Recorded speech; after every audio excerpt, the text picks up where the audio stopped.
me. So I started going to the church he was going to, which was kind of like my family church, but I really just didn't go. So, and that was a woman pastor. You know, most people know I came up under Bishop Annie Blue. So that was normal to me. Like seeing that a woman doesn't preach, like that wasn't like, it was strange when I first heard it. My very first encounter was with my uncle, who was in prison.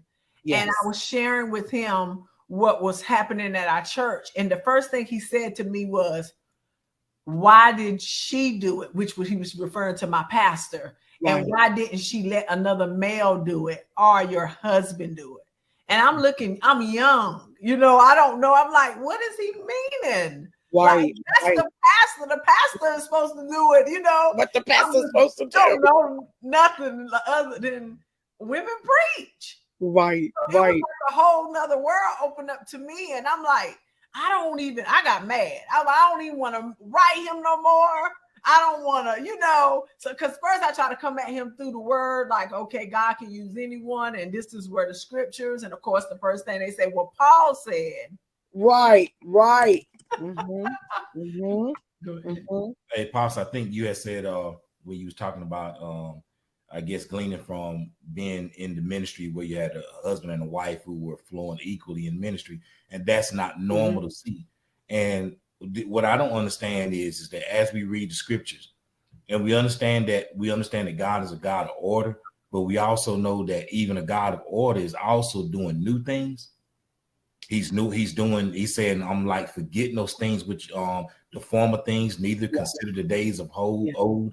I'm doing a new thing. It shall spring forth. And it's almost like we imprison ourselves, you know, with tradition, or we imprison ourselves with what we deem normal. Yeah. You know, and it's sometimes restricted, because what I can't take off the table is this. You think that as you're growing up as a child, it's normal to have both mother and father. But I grew up in a home where I didn't have a father. So my spiritual indoctrination came from my mother. Come on. My spiritual, me understanding spiritual authority came from my mother. Me seeing humility and seeing servanthood and seeing her be a deaconess in the church and seeing her at Bible study and all those things that I gleaned from her, that I seen from my mother. I can't take that off the table.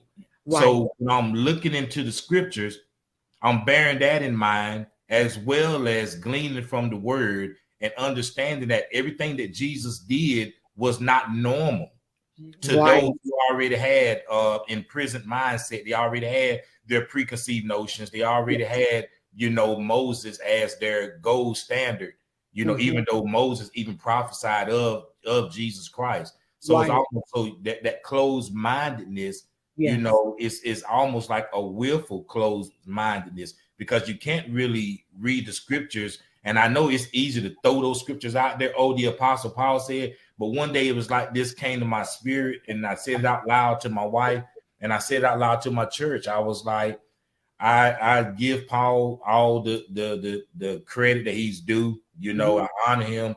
I said, but I'm more concerned, I'm more in tune to what Jesus didn't say, as opposed to what Paul did say.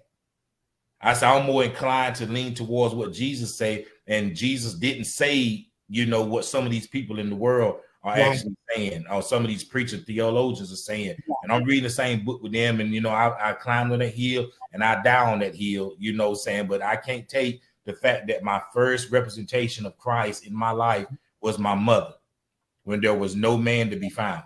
And my first understanding of the scriptures and the text, it came from my mother. So I can't take that off the table when I'm sitting here trying to, that's almost like as if I'm denying my very, you know, instructions. You know, remember your creator. The Bible says, remember your creator in the days of your youth. Yes. And this is what transpired in my youth, having my mother to be the pinnacle, to be, you know, to be that pillar that I need, you know, saying for spiritual stability. And that contributed to who I am today, you know, in a great part. Yeah. That's very good. That's very good.